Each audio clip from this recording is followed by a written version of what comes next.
Israeli security services have detained a terrorist who tried to blow up buses in the center of the country in February. They were very lucky then. Because of his mistake, no one was hurt. But now he has been detained. He was detained thanks to an industrial accident. He blew himself up on his own explosive device, as a result of which he was exposed and later slightly found. Now I will tell you the circumstances of this case. Let me remind you, those circumstances, negotiations are ongoing, and then the mediators suddenly unexpectedly received an offer from Hamas, or rather, Hamas's response to Israel's offer, and returned it to Hamas, without even showing it to Israel, and called it all frivolous. Even the mediators are beginning to realize that the terrorists are not in the mood for some kind of constructive dialogue, but of course they were. After all, they are terrorists or something. The situation in Iran is such that something is constantly exploding there, something is constantly burning, some high-ranking officers, officials, and so on are constantly dying there. But in Iran, there is a categorical ban on publicly accusing Israel of this. I will now explain why. Although all this looks like the work of Israeli intelligence, Hezbollah is ready for a confrontation with the Lebanese government, does not want to disarm. And in the Israeli army, such an extremely unpleasant and rather unusual incident occurred. Now I will also tell you about something that seems to concern the security sphere, but not quite. Now I will tell you all this news. Hello everyone, my name is Sergey Auslender. You are on my channel. Please support this video by liking, subscribing, leaving comments. All this really helps to promote the video. Turn on notifications, bell. You can help the channel financially. This is done through the Super Thanks button. Super Thanks or a heart with $1, through the Patreon platform, the link in the description, and you can become a sponsor of the channel on YouTube. There is also a site with my merch, t-shirts, autographed books, you can order something there. And this is also a kind of support for my channel, my resources. Thanks to everyone who does this. Well, just now they turned on the recording and there were messages that near KFA, that's roughly on the traverse of Nidania, there was a terrorist attack. The terrorist hit people at a bus stop. There were mostly soldiers there. 8 people were injured, 2 in moderate severity, 3 between light and moderate, 3 more in light condition. Luckily, thank God, there were no fatalities, after which, well, there were several cases when it really turned out to be an accident. Like, for real, recently there was another story, a car also crashed into people, the driver was almost shot right there on the spot, but they sorted it out. His brakes really failed. Well, it happens, but here it's all sort of recognized as a terrorist attack. The terrorist first fled the scene in a car, the scene of the crime, and then abandoned the car. And now they are pursuing him, or rather searching for him. There is a suspicion that he had an accomplice who picked him up in another car. And now they are trying to escape somewhere. Well, it is clear where. Somewhere in the area of, Jenin Shechem and there, in general, in the territory of the Palestinian Authority. So, Shabak managed to figure out the organizer of the terrorist attacks in the center of the country. It was February 20th, when they were in buses at the parking lots. These were the cities of Batum and Hulan. The bombs exploded simultaneously. The bombs had a timer. They exploded. But at the moment when the buses were once again at the parking lots, it was night and, in general, no one was hurt there at all. In principle, not a single person was hurt. But 3 simultaneous explosions, of course, could then, if it happened during rush hour, lead to absolutely monstrous consequences. Well, it was as if the bombs were designed to explode precisely at rush hour. But it so happened that the terrorist, when he was installing the timers in these bombs, mixed up the AM/PM. Well, that is, he mixed up half the day, let's say. And this saved us from a terrible disaster. I then made a separate video and told how events could have developed if this had happened inside during rush hour inside crowded buses. And these are densely populated cities, where a lot of people use public transport. In short, it would have been sheer hell, but it was lucky that this did not happen. And the terrorist's name is Abat al-Karim Snubar. He was arrested in Shechem, the city of Shechem. Such a nest of terror, quite well known. And the day before there was an explosion in one of the buildings, when they began to sort it out, it turned out that the terrorist was assembling an explosive device there and blew himself up on it. He received facial injuries, received hand injuries, but managed to escape. But in this way he revealed himself, they began to look for him, they began to pursue him, and in the end he was, detained. At 1800 they were looking for him, eventually they found him, detained him and found the workshop where he was making explosive devices. There they found several landmines ready for use. They also detonated them remotely, so that they could be eliminated on the spot. And so the terrorist was captured. Such a dangerous story was eliminated with the fact that he was making explosive devices. And in the end they will punish him for that February, more precisely, a story. A dangerous moment. And, when this whole story happened in Gusten, here in Batum and in Holland, they started talking about Hamas returning to its tactics of blowing up buses. This is indeed true. But then we are talking about the events of the Second Intifada from 2000 to 2005. I saw a little of them in Israel. I came to Israel in 2006. And then the Intifada was almost over, but there were a couple more cases that I remember. And at the height of the Antifa, as people and those who watch my channel told me, I think those who live in Israel and lived then, remember it very well, when 2 or 3 buses a day could explode. It was a terrible story, but then they used kamikaze terrorists, then they used suicide bombers. Now they have switched to attempts to plant mines, he left bags in buses and so on. But in general, this is a rather dangerous tactic. They are now paying quite serious attention to counteracting this tactic. For example, not long ago we had a story. Again, a suicide bomber was walking to a stadium in Tel Aviv, if I'm not mistaken. There was a match going on there were a lot of people, and he, apparently, expected to blow himself up in the crowd, and something didn't work for him there. Or, more precisely, it worked prematurely. He blew himself up right on the street on the way to the stadium. Thank God, there was no one nearby either. It's clear that he was blown to pieces there.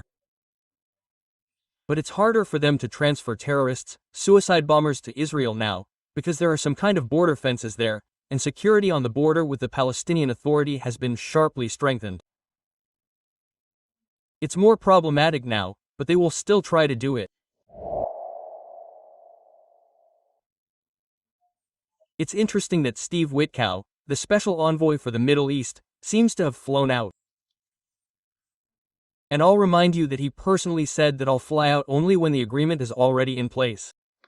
Everything just needs to be signed. And it seems like they're always talking about some kind of progress. I already said the day before that I don't want to say that word anymore. But at the same time, the mediators Egypt and Qatar met with the Hamas delegation, received an offer from them, or rather a response to Israel's offer, read it, and then immediately returned it to them on the spot and said, "Go and work." Yes, what you wrote here is not serious, because, apparently, it was so unrealistic. And the same intermediaries, who are Egypt, understand Israel's position very well and roughly understand that Israel will agree to this, but not to that. They gave it back to them and said, "Go, have a walk. Keep working."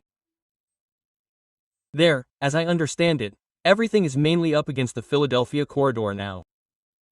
That is, Hamas demands that the army leave the Philadelphia corridor and, moreover, retreat from it altogether. Well, that is, completely liberate it in order to give Hamas access to the Egyptian border. Whether direct access or through tunnels, it does not matter in this case, but access to the Egyptian border in order to gain access again to this umbilical cord, through which it was actively feeding there with weapons, contraband and all sorts of other things. Well, there are other various conditions, like reducing this security zone. In some places it was supposed to reach 2 kilometers. Here are the borders of Israel deep into the enclave. They say that there are 200 meters. Well, in short, some kind of complete. And in general, the mediators explained all this to the terrorists and said that they are waiting for a new version with amendments from them. Otherwise reaching an agreement is under threat, and so on. And there, in general, in addition to the borders and the security zone, and humanitarian aid, so that this Israeli-American GHF fund is removed from distributing humanitarian aid, and so that humanitarian aid is distributed only by the United Nations through the BAPOR agency, which is actually controlled in Gaza by Hamas. Everything, in general, here, in fact, everything is simple and clear. Hamas wants to restore its food supply. 1. Gain access to the border. 2. That's it. It doesn't need anything else. Then it will restore itself, recruit new fighters, train them, new commanders will appear, and so on, to replace those killed, and so on. By the way, there is an interesting point that the wife of Sinvar, the elder, left for Turkey on a forged document and managed to get married there. Well, I suspect that they had some money abroad. That is, somehow they are not very good with traditional and family values. She did not grieve for long for her husband who died prematurely, but quickly jumped abroad with the children and got married there. Well, again, a rich widow, by the way, yes, he was turning over big money there. All sorts of explosions and incidents continue in Iran. Their oil refineries are burning there. There was a plant burning in Abadan. It is one of those famous 4 objects that need to be destroyed in order to completely send Iran back to the Stone Age. I have told you about them a million times. Here's the Abadan plant, one of them. There was a fire there. Then there was a fire near the Mishhad airport. Apartments regularly explode, and they explode in such a cunning way. They say that these are explosions of domestic gas, but at the same time you can see from this apartment how carefully it was taken out. That's it, only an apartment in an apartment building is destroyed, and the neighboring apartments there even have intact windows sometimes. That's how it is. That's how cunningly domestic gas explodes. That's it. The Iranian authorities, of course, surreptitiously blame Israel. They say that Israel continues the war there, continues attacks on, Iran, on the Islamic Republic and all that stuff. But officially they are strictly forbidden to say this. Officially, all this is, extreme heat, domestic gas explosions. And somehow last year they didn't have so many domestic gas explosions, and this year they suddenly started out of nowhere. That's it, and various kinds of man-made, in short, catastrophes. And now they also have terrible problems with water. They have started declaring holidays on unusual weekends all the time, that is, holidays in the education system. Well, they are already on vacation now, but nevertheless, it is a day off in various government institutions because there is no electricity to cool the premises, the air conditioners are not working. And now there are also problems with water. The water level in the reservoirs is critically low in 100 years, that is, it has reached a century-old minimum. That is, if there is literally no water.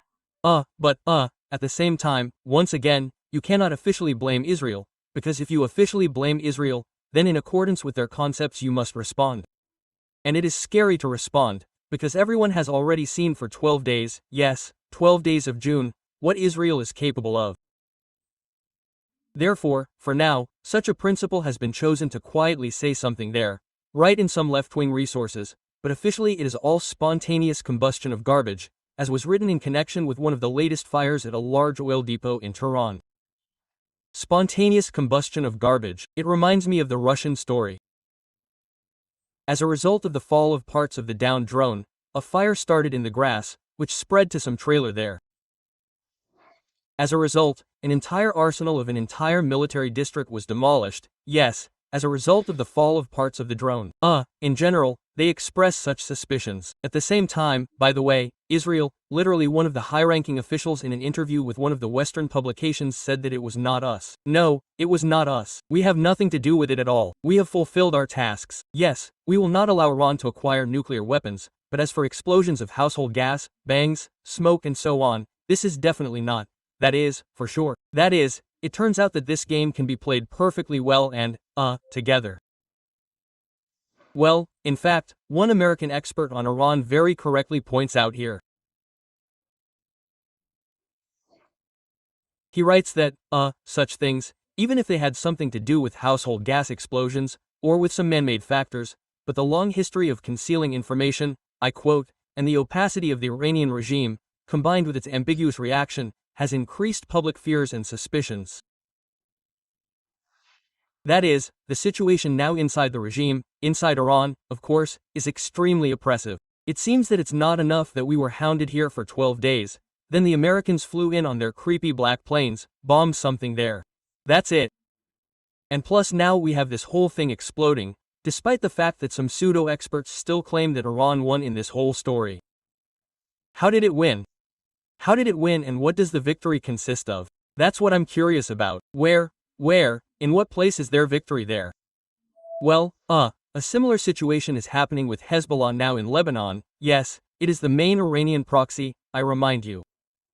It was Iran's nuclear weapons.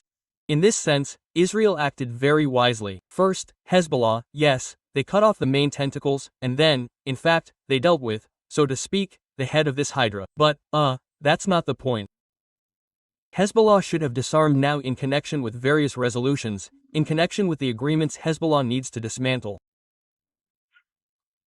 Well, then Hezbollah suddenly discovered, that is, sexual characteristics, which it did not tear off during Operation Pager, and said that no, we will not disarm even at the cost of confrontation with the Lebanese government. Even at the cost of confrontation with the Lebanese army. And the Lebanese government, I must say, is now behaving very decisively towards Hezbollah. They used to give it a real hoot, but not now. Now everything is fine. Now, since Hezbollah is very much weakened, Hezbollah is literally a pale shadow of the Hezbollah that existed before October 7th, so to speak, and more precisely even before September of last year, until Israel took it seriously. And the Lebanese army is already ready to disarm Hezbollah by force. Oh, they have also found signs of it. So, but that is not the point here, and they can butt heads verbally among themselves as much as they like. Hezbollah does not need to fear confrontation with the Lebanese government. Hezbollah needs to fear that Israel will at some point decide that the obligations that Lebanon has assumed are not being fulfilled. Hezbollah is not disarming, the threat remains. And as we all see, over the past year we have all become convinced that Israel has taken on a serious effort to eradicate these threats. Israel may decide that since the terms of the agreement, well, not the agreement, but let's say the terms of the ceasefire agreement are not being fulfilled, then our hands are untied. Let's disarm Hezbollah now. Well, and, in fact, he will begin to disarm it with his characteristic enthusiasm and in his characteristic manner, which is very, very expensive for Lebanon.